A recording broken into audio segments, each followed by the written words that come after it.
अस्सलामुअलैकुम नाज़रीन, अल्लाह ताला से ये उम्मीद करता हूँ कि अल्लाह ताला ने आपको जहाँ पर भी रखा होगा अपने हिफ्ज़ अमान में रखा होगा।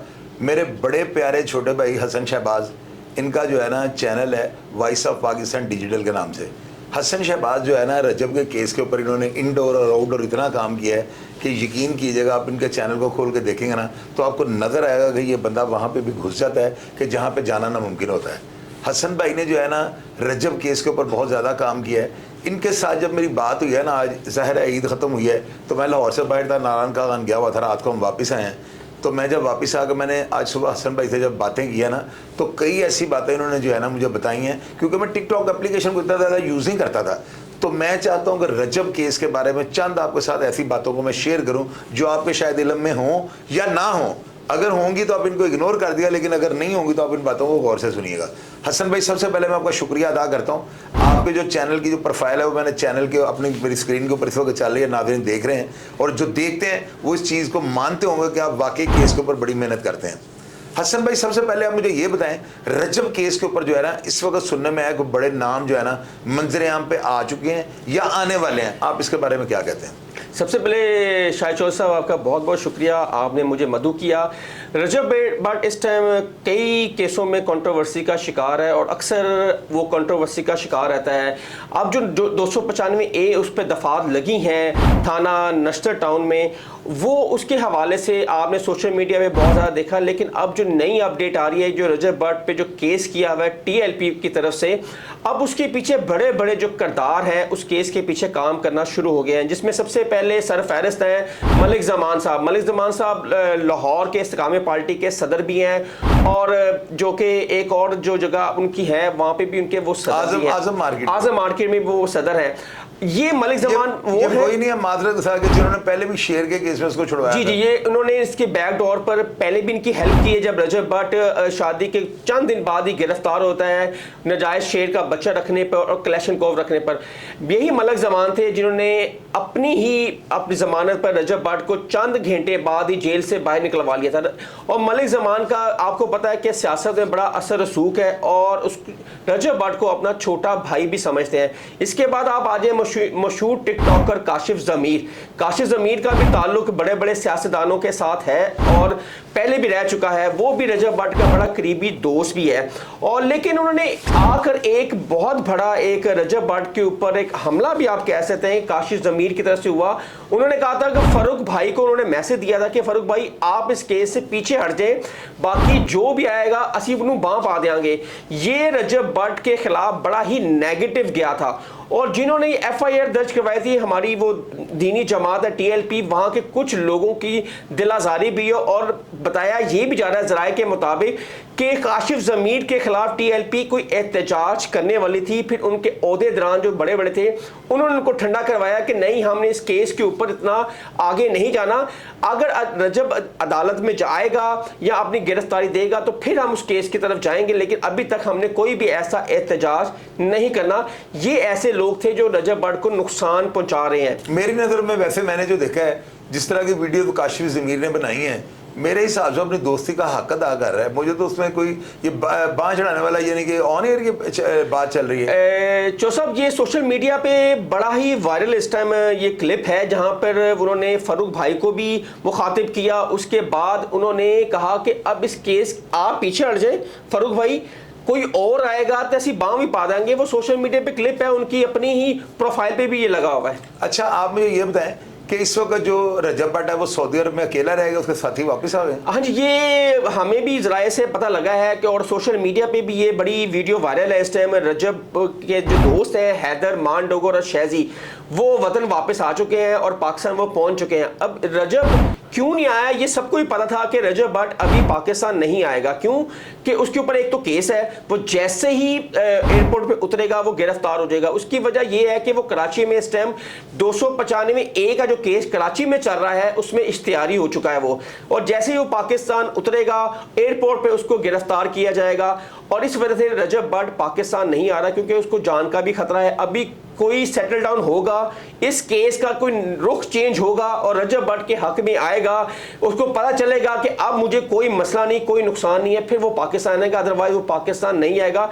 लास्ट कल उन्होंने अपना एक व्लॉग डाला था जिसमें वो सऊदी अरब के जो रियाद है उसमें कोई नया बिजनेस स्टार्ट करने जा रहे हैं। वो इसका अच्छा। मतलब है कि वो काफ़ी देर इस टाइम वो सऊदी अरब में रहेंगे, अभी पाकिस्तान आने का उनका कोई चांस नहीं है।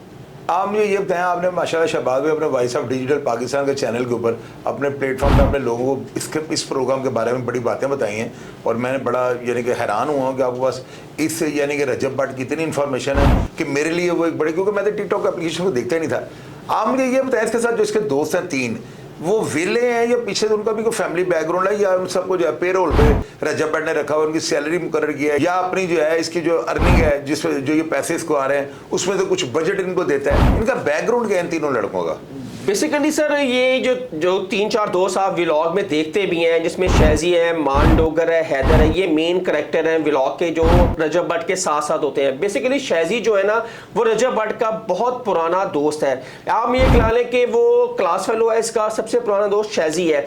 और शहजी का जो बैकग्राउंड है वो बेसिकली ड्रामा इंडस्ट्री से है और फिल्म इंडस्ट्री से है, इसका सारा बैकग्राउंड। इसके वालिद साहब हैं, ये बहुत बड़े प्रोड्यूसर है टीवी के और फिल्मों के।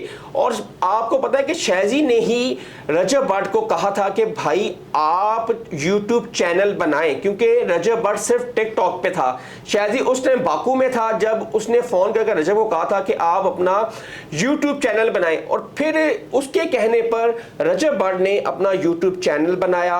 उसके बाद अल्लाह ताला ने उसको फेम देता देता आज वो किस मुकाम पे है वो हम सबको पता है। और रहेगी हैदर की बात, हैदर भी लैंडलॉर्ड है और पैसे वाला है शुरू से है और इनका बहुत बड़ा घर है, इनका कारोबार है। और जो मान डोगर है वो आपको वैसे ही हुलिये से लग रहा होगा कि बड़ा कोई माड़े घर का नहीं। अली हॉस्पिटल जो है बिल्डिंग है ठोकर पर, वो इनकी है। और जितना भी मार्केट है इर्द गिर्द की उस प्लाजे के नीचे, ये सारी मान डोगर की है। मान डोगर वेल सेटेड है। इनमें सबसे जो कमजोर था वो इस टाइम रजब भट्ट था, क्योंकि जिस ट्रेनर पे वो ट्रेनिंग करवाता था जिम पर, आज वही रजब भट्ट ने खुद जाती खरीद लिया है। ये बेसिकली इनकी दोस्ती यारी उस जिम के अंदर बनी मान डोगर की और हैदर की, क्योंकि हैदर का जो बड़ा भाई है वो रजब भट्ट का दोस्त था। फिर जब ये ट्रेनिंग करने आते थे वहां पर मान डोगर और हैदर, वहां पर फिर रजब भट्ट की और हैदर की और मान डोगर की वहां पर दोस्ती हुई। और इनमें सबसे लैंडलॉर्ड जो ये 3 थे, रजब भट्ट तब वहां पे हैंड टू माउथ था। अच्छा, आप मुझे ये बताएं कि ये जो अब रजब भट्ट का आप केस देख रहे हैं, इसमें आपकी अपनी ओपिनियन क्या है कि आने वाले वक्त में क्या बनेगा? इसको कोई माफ़ी तलाफी इसकी हो जाएगी या इसको मौका मिल जाएगा, हमारी कौम इसको मौका दे देगी और ये पाकिस्तान आ जाएगा कि नहीं आएगा? चो साहब, जो कि इसने अब 295A का केस तो इसके ऊपर कराची में लगा हुआ था और दर्ज था, जिसमें ये जा भी रहा था, अब तो इश्तिहारी हो चुका है उसमें। इस पर 295C का केस कोई नहीं था, क्योंकि C हमारी रेड लाइन है।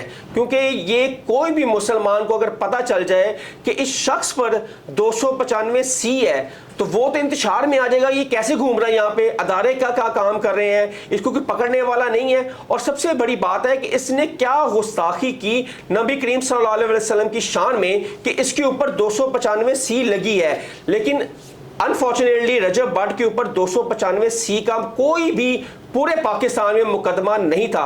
200A का तो उस पर केस चल रहा था, लाहौर में नहीं था, अब लाहौर में भी हो गया है। लेकिन 295C हमारी एक रेड लाइन है और हर मुसलमान के कान खड़े हो जाते हैं अगर किसी के ऊपर 295C हो। ये ऐसे मिस्टेक हो गई। ये जुबान की फिसल नहीं लग रहा आपको कि इसकी जुबान फिसल गई है? और इसको देखे ना, अगर उसके ऊपर 295C होती तो बात आपकी वही है कि ये तो फिर भी जिंदा कैसे है। तो अगर उसके ऊपर है ही नहीं तो फिर उसके मुंह से यानी कि स्लिप हो गई बात। मैं तो फिर ये कहूंगा नहीं जो साहब, अगर कोई बंदा लाइव प्रोग्राम कर रहा हो तो हम उससे कहेंगे स्लिप ऑफ टंग हो गया इससे ना लाइव प्रोग्राम में। मैं बताता हूँ, एक सेकंड माजरत साहब, मैं आपकी बात कर रहा हूँ।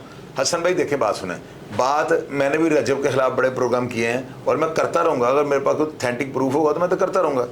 आप ये देखिए उस बंदे ने जो है ना 295 की है। अगर आप इस बात में भी आ जाए ना, अगर उससे गलती हुई है तो फिर सब मजहब की जो है ना बेरुमती की है ना, या मजहब। आप देखिए कि जज जो होता है ना तौहीन अदालत बर्दाश्त नहीं करता, वो तो अल्लाह ताला की जात है।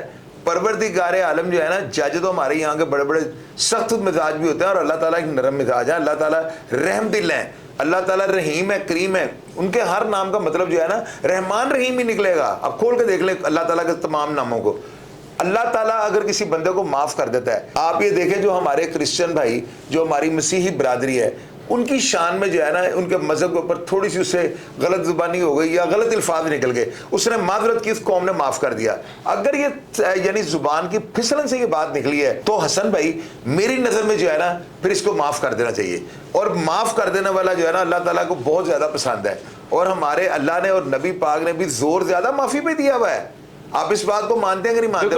ऐसे ही तो अगर खुदा न हादसा उसने नमूस रसालत की कोई गुस्ताखी नहीं की या उसके मुंह से नबी पाक की शान में कोई गुस्ताखाना लफ्ज़ नहीं निकला, सिर्फ ये मजहब का यानी कि उससे बात ऐसी निकल गई जो कि उसके ऊपर जुर्म नहीं था, और वो हमने ये समझा या वो उसने समझ ले यूं कह दें कि उसने ये कहा कि मैं बड़ा टैटे हूं, मेरे ऊपर 295 सी भी रही। तो जब 295 सी नहीं है तो इसका मतलब उसके लिए माफ़ी की गुंजाइश है।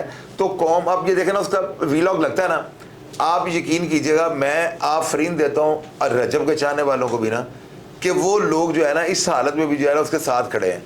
आप देखिए खल्के खुदा की आवाज़ जो होती है ना, हमारे प्रोग्राम्स खल्के खुदा की आवाज़ भी होते हैं।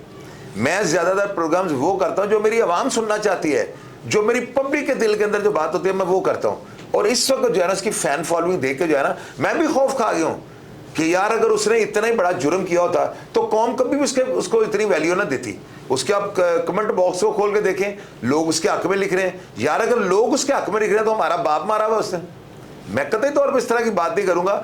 अगर वो बंदा कानून के हिसाब से कानून से बरी कर देता है तो कानून से बरी कर दे, सजा दे दे, इस चीज़ से मुझे कोई गर्ज नहीं है। लेकिन किसी को कानून अपने हाथों में नहीं लेना चाहिए, उसको मौका देना चाहिए वो पाकिस्तान के अंदर आए, अपने केस का ट्रायल करे। और आप ये देखें कि पाकिस्तान का एक तरफ नाम भी से रोशन किया है, और तो हमारे पास कुछ है नहीं। हमारे पास कौन सी प्ले ग्राउंड है कि वो फुटबॉल में रोनाल्डो बन जाता? हमारे पास कौन सी ऐसी कोई जो है ना हॉकी की स्टेडियम्स हैं कि यहाँ पे हम एक और चोर गिरफ्तार रसूल पैदा कर लेते? हमारे पास कौन से ऐसे स्क्वैश के क्लब हैं कि जहाँ पे हम जहांगीर खान, जानशेर खान जो है हम इस तरह के खिलाड़ी पैदा कर लें? हमारे पास कोई ऐसे क्रिकेट के ग्राउंड नहीं है कि जहाँ पे हम इमरान खान पैदा कर लें, जहाँ पे हम जावेद मियांदाद पैदा कर लें। ये लोग पैदा होने के लिए हमारे पास यहाँ पे ऐसी फैसिलिटीज़ नहीं है। हमारे पास हेल्दी कंपटीशन कोई चीज़ नहीं है। एक बंदा एक मोबाइल के साथ पूरी दुनिया में पाकिस्तान का नाम तो रोशन कर रहा है। तो यार अगर वो बंदा इतना ही लोगों का चाहने वाला है, आप यकीन कीजिएगा मैंने उसकी फैन फॉलोइंग देखी है, तो जिस शख्स को जो है ना उसकी वीडियो अपलोड होती है उसको मिलियंस में जो है लोग देखना शुरू कर देते हैं। 3-3 मिलियन 4-4 मिलियन उसके फॉलोअर हैं। यार सारे खुदा न खास्ता कोई मजहब से उनसे नहीं रखते, उनमें से कोई मजहब से मोहब्बत करने वाला नहीं है। तो ये बात जो है ना मुझे इसे सोचने में मजबूर कर दिया है।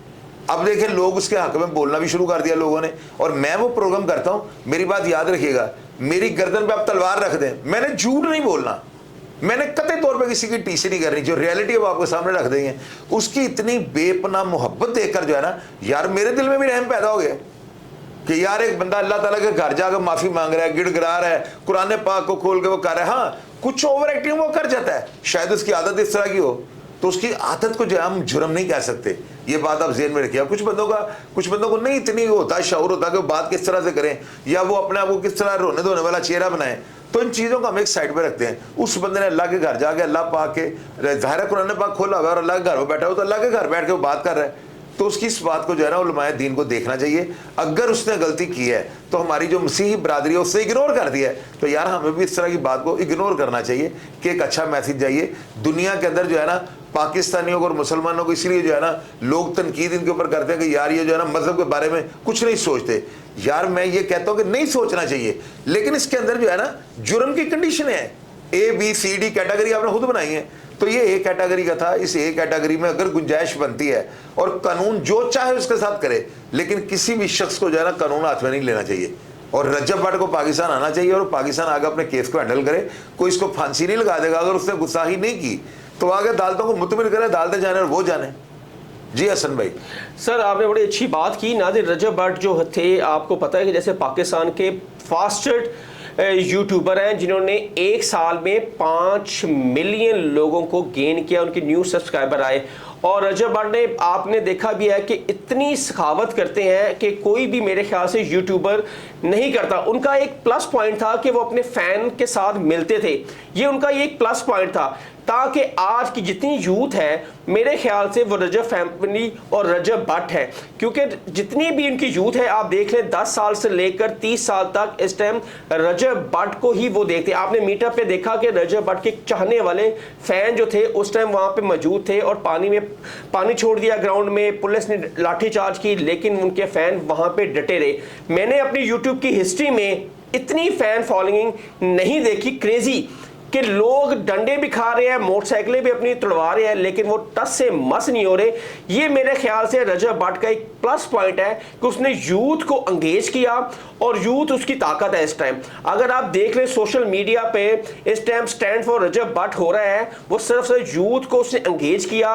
उसके जितने भी इस टाइम 6 मिलियन या 6.5 मिलियन सब्सक्राइबर है, उसमें सबसे ज़्यादा जो कंट्रीब्यूशन है वो यूथ का है। अगर आपकी कंट्रीब्यूशन में यूथ कंट्रीब्यूट हो तो फिर आपको कोई भी नहीं गिरा सकता। और मेरे ख्याल से इस टाइम जो रजब भट्ट की सबसे ज़्यादा फैन फॉलोइंग है और इस टाइम जो रजब भट्ट को सोशल मीडिया पे इतनी हाइप जो मिली हुई है वो सिर्फ यूथ की वजह से मिली हुई है, और रजब फैमिली भी उसकी यूथ ही है। हसन भाई पता है क्या है, मैं यही चीज़ नोट करके ना, तो अब यकीन कीजिएगा, मैं नारायण का गया बता रात हम वापस आए हैं, तो मैंने जो है ना यही सोचा था, मैंने कहा यार अगर खल्के खुदा की आवाज़ रजब भट्ट बना हुआ है ना और लोग उसके साथ मोहब्बत का इतना जो है वो कर रहे हैं, तो यार हम लोग देखें ख्वाम तनकीद कर रहे हैं, हमें भी लोगों के साथ शाना बशाना खड़े होना चाहिए और हक सच की बात करनी चाहिए।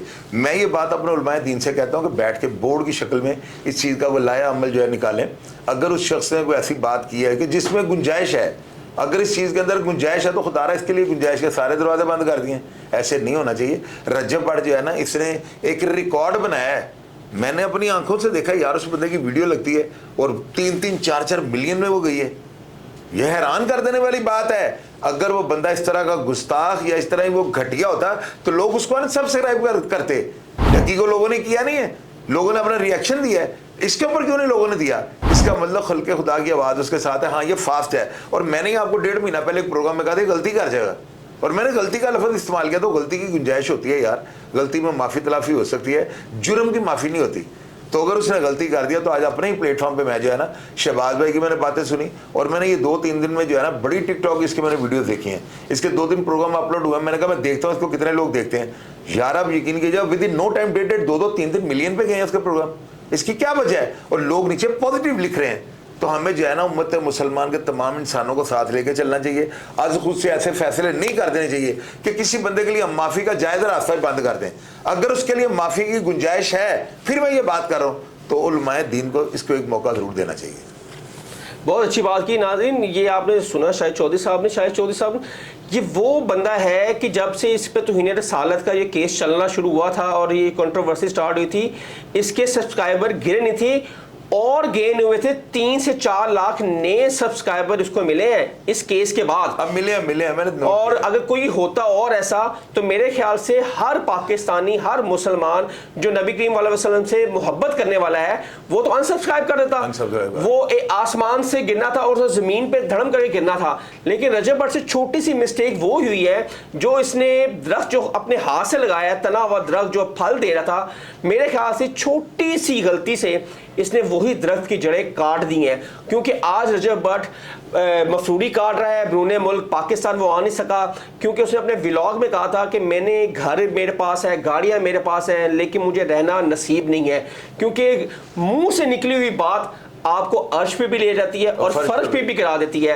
यही रजब भट्ट के साथ हुआ है कि इतनी छोटी सी मिस्टेक, अगर लाइव बैठा होता तो हम मान लेते हैं स्लिप ऑफ टंग है, ये तो रिकॉर्डेड है। ये बाद में अगर इससे स्लिप ऑफ टंग हो भी गई थी, लेकिन ये बाद में एडिट करवा देता, वो पोर्शन ही काट देता। जो अब इसने अपने व्लॉग में वो पोर्शन काटा है ना, ये पहले काट देता तो शायद रजब भट्ट आज पाकिस्तान में होता ना, इतनी बड़ी कंट्रोवर्सी होती ना, किसी मजहब की दिलाजारी होती। और नाज़रीन आप ये देखें कि मैंने रजब भट्ट के बारे में जो पॉजिटिव बातें थी ना, मैंने सारी अपनी पब्लिक से शेयर कर दी हैं, अपने ऑडियंस से शेयर कर दी हैं, और उलमाए दीन से ये मुतालबा कर दिया है कि वो रजब भट्ट के केस को जो है ना खुदारा बैठ के जो है ना बोर्ड की शक्ल में देखें।